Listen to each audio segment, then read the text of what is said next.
आजची आपली चर्चा एका प्रशासकीय गोंधळावर आहे. हो पण या गोंधळाच्या केंद्रस्थानी आहेत हजारो शिक्षक. हो विचार करा, एकाच दिवशी म्हणजे 7 फेब्रुवारी 2026 रोजी महाराष्ट्रातल्या 12 जिल्ह्यांमध्ये जिल्हा परिषदेच्या निवडणुका आहेत. आणि त्याच दिवशी देशभरात शिक्षकांसाठी एक अत्यंत महत्वाची राष्ट्रीय परीक्षा आहे, CTET. म्हणजे एकाच वेळी 2 मोठ्या जबाबदाऱ्या. हो, आणि हा काही साधा तारखांचा योगायोग नाहीये. ही एक अशी परिस्थिती आहे जिथे एका बाजूला तुमचं लोकशाही कर्तव्य आहे आणि दुसऱ्या बाजूला तुमचं व्यावसायिक भवितव्य. बरोबर. आणि या दोन्हीमध्ये निवड करणं म्हणजे जवळजवळ अशक्य आहे. खरंय. हे प्रकरण म्हणजे निव्वळ एका तारखेचा घोळ नाही, तर आपल्या व्यवस्थेतील नियोजनाचा अभाव आणि राज्य व केंद्र सरकारच्या यंत्रणांमध्ये असलेला संवाद किती तुटलेला आहे यावर नेमकं बोट ठेवतं. अगदी बरोबर. आणि हाच गुंता सोडवण्यासाठी आपल्याकडे काही महत्वाची कागदपत्र आहेत. आपल्याकडे राज्य निवडणूक आयोगाची अधिकृत नोटीस आहे, शिक्षक संघटनांनी वेगवेगळी पत्र लिहिली आहेत आणि थेट परीक्षेला बसलेल्या शिक्षकांनीही एक निवेदन दिलंय. हो. या सगळ्याच्या मदतीनं आपण या समस्येच्या मुळाशी जाणार आहोत. हा पेच नेमका का आणि कसा तयार झाला, यात कोणाचं काय म्हणणं आहे, आणि सर्वात महत्वाचं म्हणजे यावर काही तोडगा आहे का? चला याची सविस्तर उकल करूया. ठीक आहे, चला तर मग या प्रकरणाच्या मुळाशी जाऊया. या सगळ्या गोंधळाची ठिणगी नेमकी कुठून पडली, म्हणजे कोणत्या कागदपत्रामुळे हा सगळा वाद सुरू झाला? याची सुरुवात झाली राज्य निवडणूक आयोगाच्या एका अधिसूचनेने. अच्छा. जी 29 जानेवारी 2026 रोजी प्रसिद्ध झाली. आपल्याकडच्या स्रोतांमधलं हे मूळ कागदपत्र आहे. यानुसार महाराष्ट्रातल्या 12 जिल्हा परिषदा आणि त्यांच्या अंतर्गत येणाऱ्या तब्बल 125 पंचायत समित्यांच्या निवडणुकांचा कार्यक्रम बदलण्यात आला. 12 जिल्हे म्हणजे हा काही लहानसहान मतल नव्हता. अजिबात नाही. पण कार्यक्रम बदलण्याचं इतकं मोठं कारण काय होतं? कारण खरंच खूप मोठं आणि दुर्दैवी होतं. 28 जानेवारी 2026 रोजी राज्याचे उपमुख्यमंत्री अजित पवार यांचं अपघाती निधन झालं. हो. त्यामुळे राज्यात 28 ते 30 जानेवारी असा 3 दिवसांचा दुखवटा जाहीर करण्यात आला. ओके. साहजिकच अशा वातावरणात निवडणूक प्रक्रिया पुढे चालू ठेवणं शक्य नव्हतं. त्यामुळे आयोगाला निवडणूक कार्यक्रमात बदल करणं भाग पडलं. म्हणजे आधी ठरलेल्या तारखा वेगळ्या होत्या? अगदी बरोबर. या एका घटनेमुळे सगळं वेळापत्रकच बदललं. हो.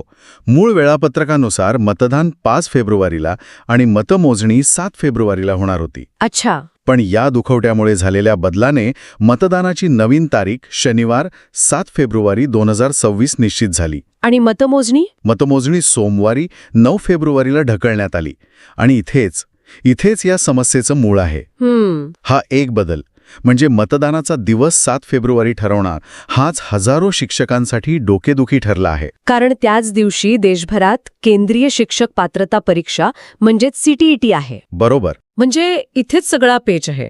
एका बाजूला राज्य निवडणूक आयोगाचा निर्णय, जो एका दुर्दैवी घटनेमुळे घेतला गेला. हो. आणि दुसऱ्या बाजूला एक राष्ट्रीय परीक्षा, जिचं वेळापत्रक कित्येक महिने आधी ठरलेलं असतं. हो. या 2 गोष्टींची टक्कर झाली. हो. आणि ही टक्कर फक्त कॅलेंडरवरच्या तारखांची नाहीये. ही टक्कर आहे 2 वेगवेगळ्या व्यवस्थांची. म्हणजे बघा, एकीकडे राज्य निवडणूक आयोग आहे, जो आपल्या राज्यातल्या निवडणुकांसाठी जबाबदार आहे. दुसरीकडे केंद्रीय शिक्षण मंत्रालय, जे देशभरात परीक्षा घेतं. आणि या दोघांमध्ये काही संवादच नाहीये असं दिसतंय. अगदी. या घटनेवरूनच ते स्पष्ट होतं. आणि ही काही पहिलीच वेळ नाहीये. अनेकदा अशा घटना घडतात आणि त्यात सामान्य माणूस, म्हणजे इथे शिक्षक, तो भरडला जातो. आणि या घोषणेनंतरच मग शिक्षक संघटना आणि उमेदवार खडबडून जागे झाले असणार. हो ना. त्यांनी आवाज उठवायला सुरुवात केली. पण आपल्याकडच्या पत्रांमधून एक गंमत दिसतेय की त्यांच्या मागण्यांमध्येही 2 वेगवेगळ्या प्रवाह आहेत. हो. हे प्रकरण समजून घेण्याचा हा खूप महत्वाचा भाग आहे. आपल्याकडे 2 वेगवेगळ्या गटांची पत्र आहेत आणि त्यांची रणनीती, त्यांचं लक्ष पूर्णपणे वेगळं आहे. यावरून दिसतं की समस्येकडे पाहण्याचे त्यांचे दृष्टिकोन किती भिन्न आहेत. मग पहिला गट कोणता आहे आणि त्यांचं म्हणणं काय आहे? पहिला गट आहे शिक्षक संघटनांचा. उदाहरणार्थ, महाराष्ट्र राज्य शिक्षकेतर सेनेचे दीपक पवार आणि महाराष्ट्र राज्य शिक्षक परिषदेचे राजेश सुर्वे. ओके. यांनी आपला म्हणणं थेट शिक्षण मंत्री आणि राज्य परीक्षा परिषदेसमोर मांडलं आहे. आणि त्यांची मागणी काय आहे? त्यांची मागणी अगदी सरळ आणि स्पष्ट आहे. CTET परीक्षा पुढे ढकलण्यात यावी. म्हणजे ते थेट परीक्षेलाच लक्ष करत आहेत. पण त्यांनी या मागणीमागे काय तर्क दिला आहे? कारण एकट्या महाराष्ट्रासाठी देशपातळीवरची परीक्षा पुढे ढकलणं ही काही सोपी गोष्ट नाही. बरोबर. म्हणूनच त्यांनी एका अत्यंत महत्वाच्या कायदेशीर मुद्द्यावर बोट ठेवलं आहे. कोणत्या? त्यांनी सर्वोच्च न्यायालयाच्या 1 सप्टेंबर 2025च्या निर्णयाचा संदर्भ दिला आहे.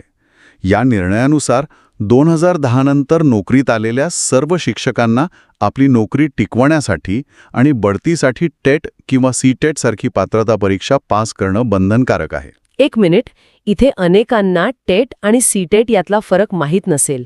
तो थोडा स्पष्ट करता येईल का? नक्कीच. सीटेट म्हणजे सेंट्रल टीचर एलिजिबिलिटी टेस्ट. ही झाली राष्ट्रीय स्तरावरची परीक्षा. आणि टेट म्हणजे टीचर एलिजिबिलिटी टेस्ट, जी अनेक राज्य आपापल्या स्तरावर घेतात. सर्वोच्च न्यायालयाच्या निकालानुसार शिक्षकांना यापैकी कोणतीही एक परीक्षा उत्तीर्ण होणं अनिवार्य आहे. अच्छा, म्हणजे दोन्ही परीक्षांचं महत्त्व सारखंच आहे? अगदी. ही परीक्षा पास नाही झाली तर नोकरीवर गदा येऊ शकते. त्यामुळे शिक्षक संघटना म्हणत आहेत की ही परीक्षा चुकवणं शिक्षकांना परवडणारं नाही. खरंय? निवडणूक ड्युटीमुळे त्यांची वर्षभराची मेहनत वाया जाईल. म्हणून राज्य सरकारने केंद्राशी बोलून किमान महाराष्ट्रापुरती तरी ही परीक्षा पुढे ढकलावी. म्हणजे त्यांची रणनीती अशी आहे की राज्याच्या समस्येसाठी राज्याच्या शिक्षण मंत्र्यांनी केंद्राकडे दाद मागावी. हो. पण दुसरा गट यापेक्षा वेगळा विचार करतोय, नाही का? अगदी. दुसरा गट हा थेट त्या शिक्षकांचा आहे जे परीक्षेला बसणार आहेत. अच्छा. त्यांनी आपलं निवेदन कोणा मंत्र्याला नाही तर थेट मुख्य निवडणूक अधिकाऱ्यांना पाठवलं आहे. आणि त्यांची मागणी? त्यांची मागणी पूर्णपणे वेगळी आणि जास्त आक्रमक आहे. ते म्हणत आहेत की मतदानाचा दिवसच बदलावा. अरे वा, म्हणजे परीक्षा नाही तर निवडणूकच पुढे ढकला. हा तर खूपच धाडसी पवित्र आहे. हो. आणि त्यामागे त्यांची व्यावहारिक अडचण आहे. ती काय? त्यांचं म्हणणं आहे की लाखो शिक्षक या परीक्षेला बसले आहेत. परीक्षा केंद्र मुंबई, पुणे, नागपूर, सोलापूर अशा मोठ्या शहरांमध्ये आहेत. आता विचार करा, समजा साताऱ्याच्या एका गावातला शिक्षक आहे. त्याची निवडणूक ड्युटी त्याच्याच तालुक्यात लागली आहे. त्याला सकाळी 7 वाजता मतदान केंद्रावर हजर राहायचंय. बरोबर. आणि त्याची परीक्षा दुपारी 2 वाजता पुण्यात आहे. साताऱ्यातून पुण्याला जायलाच 3-4 तास लागतात. तो माणूस निवडणूक ड्युटी सांभाळून परीक्षेला पोहोचणार कसा? शक्यच नाही. हे भौतिकदृष्ट्याच अशक्य आहे. आणि त्यांच्या पत्रातला सूरही बराच गंभीर दिसतोय.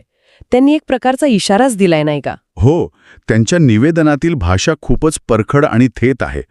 ते म्हणतात, ही बाब अत्यंत गंभीर स्वरूपाची असून शिक्षक वर्गाच्या शैक्षणिक व व्यावसायिक प्रगतीवर त्याचा विपरीत परिणाम होणार आहे.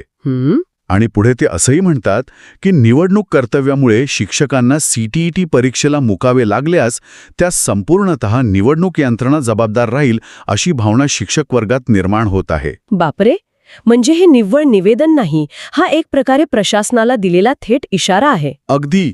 की आमचं नुकसान झालं तर त्याची जबाबदारी तुमची असेल. यातून त्यांची हतबलता आणि संताप दोन्ही दिसतो. तर मग या सगळ्याचा अर्थ काय निघतो? ही परीक्षा शिक्षकांसाठी इतकी जीवनमरणाची का आहे? आणि या तारखेच्या घोळामुळे त्यांच्यासमोर नक्की कोणती आव्हानं उभी राहिली आहेत? याचं महत्त्व आपल्याला राजेश सुर्वे यांच्या पत्रातून अगदी स्पष्ट होतं. सर्वोच्च न्यायालयाच्या आदेशामुळे ही परीक्षा आता असली तर चालेल या पातळीवर राहिलेली नाहीये. बरोबर. तर ती असायलाच हवी या पातळीवर आलीये. म्हणजे अनिवार्य आहे. अनिवार्य. ही त्यांच्या नोकरीची, त्यांच्या पगाराची आणि त्यांच्या बढतीची अट आहे. बरोबर. त्यामुळे ही परीक्षा चुकवणं म्हणजे करिअरमध्ये काही वर्ष मागे जाणं किंवा नोकरी गमावण्याचा धोका पत्करणं. बरोबर. म्हणजे हे फक्त एक प्रमाणपत्र नाही तर त्यांच्या व्यावसायिक अस्तित्वाचा प्रश्न आहे. तंतोतंत. दुसरं आव्हान आहे व्यावहारिक, ज्याचा उल्लेख आपण आधीच केला. परीक्षा केंद्र आणि ड्युटीचं ठिकाण यातलं अंतर, हे गणित जुळवणं शक्यच नाही. पण या पलीकडे एक तिसरं आणि जास्त महत्वाचं आव्हान आहे, ते म्हणजे मानसिक तणाव. बरोबर. एकाच दिवशी 2 प्रचंड जबाबदाऱ्या, एकीकडे देशाच्या लोकशाही प्रक्रियेचा भाग व्हायचं आणि दुसरीकडे स्वतःच्या करिअरची सर्वात मोठी परीक्षा द्यायची. हो ना. निवडणुकीच्या कामाचा ताण प्रचंड असतो. सकाळपासून संध्याकाळपर्यंत मतदान केंद्रावर लक्ष ठेवायचं, हजारो मतदारांना सांभाळायचं. आणि त्यानंतर 2 दिवसांनी मतमोजणीची तयारी. हो. या सगळ्यात परीक्षेचा अभ्यास करायला किंवा शांत डोक्याने पेपर लिहायला मनस्थिती कुठून आणणार? खरंय. त्यामुळे शिक्षकांच्या पत्रातील ती भाषा, याला निवडणूक यंत्रणा जबाबदार राहील, ही केवळ त्यांची निराशा नाहीये, तर वर्षभराच्या मेहनतीवर पाणी फिरण्याची भीती आणि त्यातून आलेला संताप दाखवते. तर आजच्या चर्चेतून हे स्पष्ट झालं आहे की एका अनपेक्षित घटनेमुळे बदललेल्या निवडणुकीच्या तारखा आणि एका राष्ट्रीय परीक्षेची तारीख एकाच दिवशी आल्याने महाराष्ट्रातील हजारो शिक्षकांसमोर एक धर्मसंकट उभं राहिलं आहे. हो. एक गट म्हणतोय परीक्षा पुढे ढकला, तर दुसरा गट म्हणतोय निवडणूकच पुढे ढकला. आणि याला जर आपण व्यापक दृष्टिकोनातून पाहिलं तर ही घटना आपल्याला प्रशासकीय नियोजनाबद्दल खूप काही सांगून जाते. म्हणजे नेमकं काय? म्हणजे बघा, एका बाजूला राज्य निवडणूक आयोग आहे, जो सर्वोच्च न्यायालयाच्या निर्देशानुसार निवडणुका वेळेत घेण्यासाठी बांधील आहे. ते म्हणू शकतात की आम्ही तारीख बदलू शकत नाही. बरोबर. आणि दुसऱ्या बाजूला केंद्रीय परीक्षा विभाग आहे, ज्याने देशभरासाठी परीक्षेचा वेळापत्रक ठरवले आहे. ते म्हणतील की आम्ही एका राज्यासाठी पूर्ण देशाचं वेळापत्रक कसं बदलणार. आणि या दोन मोठ्या यंत्रणांच्या संघर्षात शिक्षक अडकला आहे. अगदी. तो एकाच वेळी नागरिक म्हणून आपलं कर्तव्यही बजावू पाहतोय आणि व्यावसायिक म्हणून आपलं भविष्यही सुरक्षित करू पाहतोय. आणि इथेच ते कळीचे प्रश्न निर्माण होत आहेत, ज्यावर सगळेच विचार करत आहेत. कोणते? म्हणजे सीटीईटी परीक्षा ठरलेल्या तारखेलाच होईल का? निवडणूक आयोग निवडणूक पुढे ढकलेल का? शिक्षण विभाग आणि निवडणूक आयोग यांच्यापैकी शिक्षकांचं ऐकणार कोण? या सगळ्या प्रश्नांची उत्तरं अधांतरी आहेत. हो. या दोन मागण्या आपण पाहिल्या, परीक्षा पुढे ढकला किंवा निवडणूक पुढे ढकला. दोन्ही मागण्या मान्य होणं खूप अवघड दिसतंय. खरंय. मग तिसरा काही मार्ग आहे का? यावर काही विचार होऊ शकतो का? हाच सगळ्यात महत्वाचा आणि कळीचा प्रश्न आहे. समजा या दोन्ही गोष्टी शक्य झाल्या नाहीत. निवडणूक आयोग आणि केंद्रीय परीक्षा विभाग दोघंही आपापल्या निर्णयावर ठाम राहिले तर काय? मग तिसरा पर्याय काय असू शकतो यावर विचार करायला हवा. काय असू शकतो तो पर्याय? एक व्यवहार्य सूचना अशी असू शकते की ज्या शिक्षकांची त्या दिवशी परीक्षा आहे हे पुराव्यानिशी सिद्ध होईल. म्हणजे परीक्षेच्या प्रवेशपत्रासहित? हो, हॉल तिकीट दाखवून. त्यांना निवडणूक ड्युटीतून सूट देण्याचा विचार होऊ शकतो का? हा एक मधला मार्ग दिसतोय. हो. वरकरनी हा उपाय खूप सोपा आणि चांगला वाटतो. ज्यांची परीक्षा आहे त्यांना सुट्टी द्या, बाकीच्यांनी ड्युटी करा. पण यातही काही अडचणी असतीलच नाही का? नक्कीच. हा उपाय जितका सोपा वाटतो तितका तो नाहीये. का? त्याच्या अंमलबजावणीत प्रचंड प्रशासकीय आव्हानं आहेत. विचार करा, 12 जिल्ह्यांमध्ये निवडणुका आहेत. समजा यातून 20-25 हजार शिक्षकांना ऐनवेळी ड्युटीतून वगळावं लागलं, तर त्यांच्या जागी नवीन कर्मचारी कुठून आणणार? अगदी. निवडणूक कामासाठी कर्मचाऱ्यांची निवड, त्यांना प्रशिक्षण देणं ही एक मोठी प्रक्रिया असते. ती काही 2 दिवसात होत नाही. खरंय. ऐनवेळी हजारो पर्यायी कर्मचारी उभे करणं आणि त्यांना तयार करणं हे प्रशासनासाठी एक मोठं आव्हान असेल. म्हणजे तिसरा मार्गही तितका सोपा नाही. त्यामुळे हा पेच अधिकच गुंतागुंतीचा बनतो. हो. आणि म्हणून आजच्या चर्चेतून आपण ज्या निष्कर्षापर्यंत येतो तो हाच आहे की ही केवळ 2 तारखांची टक्कर नाहीये. ही आपल्या व्यवस्थेच्या नियोजनाची आणि समन्वयाची परीक्षा आहे. बरोबर. आणि जाता जाता एक विचार करण्यासारखा मुद्दा मागे राहतोच. अशा परिस्थितीत जिथे प्रत्येक पर्याय अवघड आहे तिथे व्यवस्थेने लवचिकता दाखवायची असते. पण आपली प्रशासकीय व्यवस्था ऐनवेळी अशी लवचिकता दाखवू शकते का? की नियमांवर बोट ठेवून शिक्षकांच्या भवितव्याकडे दुर्लक्ष केलं जाईल? या पेचातून मार्ग कसा निघतो हे पाहणं महत्त्वाचं ठरेल.